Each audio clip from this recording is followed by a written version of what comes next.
Daha çox uşaqlarda rast gəlinən dırnaq yemək xəstəliyi adətən 3-4 yaşından sonra başlayır. Hər 3 uşaqdan birində bu xəstəliyə rast gəlinir. Həkimlər bildirir ki, dırnaq yemə asılılığı sadəcə estetik görünüşə xələl gətirmir. Bu vərdişin həm də sağlamlığımıza ciddi mənfi təsirləri var. Belə ki, davamlı dırnaq yemə həm daxili infeksiyaya, həm də dırnağın itirilməsinə və başqa arzu olunmayan fəsadlara gətirib çıxara bilər. Uşaqlar və yeniyetmələr arasında yayılmış olan dırnaq dişləməsi tibbdə onun adı onikofagiya adlanır.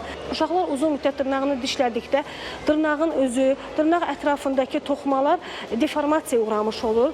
Eyni zamanda dırnaq dişləyən zaman uzun müddət bu dırnağı dişləyirsə, qopardırsa, qırırsa uşaq dırnaq yatağını da zədələyə bilər. Dırnağın uclarında istənilən bağırsaq çöpləri və ya qurd yumurtaları ola bilir. Fekal-oral mexanizm uşaq dırnağı və ya yeniyetmə insan dırnağını ağzına alıb dişləyirsə, qırırsa, yeyirsə, həmin qurdların yumurtaları ağza düşüb müəyyən müddətdə orada öz inkişaf müddətini bitirib yetkin qurda çevrilib və bağırsaqda qurd invaziyaları, helmitlərə səbəb ola bilər. Mütəxəssislər bildirir ki, dırnaq yemə vərdişi xüsusilə stres, daxili gərginlik və narahatlıq zamanı ortaya çıxan refleksiv bir davranışdır. Lakin zamanla asılılığa çevrilən bu vərdişdən qurtulmaq da mümkündür. Xüsusilə stres, daxili gərginlik, narahatlıq vaxtında insanlar fərqinə varmadan dırnaqları yeməyə başlayırlar və bu dırnaq yemə vərdişinin maraqlı tərəfi odur ki, bu insanlara müvəqqəti olaraq rahatlıq hissi verir.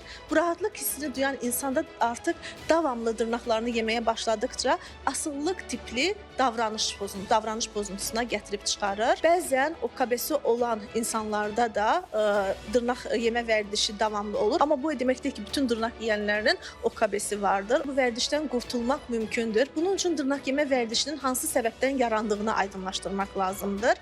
Əgər stressdəndirsə bu dırnaq yemə vərdişi, bu stresi aradan qaldırmaq lazımdır. Bunun üçün müəyyən vasitələr vardır. Məsələn, saqqız çeynəmək düzdür, faydalı bir şey olmasa da, amma dırnaq yeməkdən daha yaxşı görünür. Dırnaq yemə vərdişi həm psixoloji, həm də tibbi baxımdan ciddi nəticələrə yol açan bir davranış olduğu üçün bu vərdişin vaxtında aşkar edilməsi, səbəblərinin araşdırılması və alternativ yolların tətbiqi sağlamlıq və inkişaf baxımından böyük əhəmiyyət daşıyır.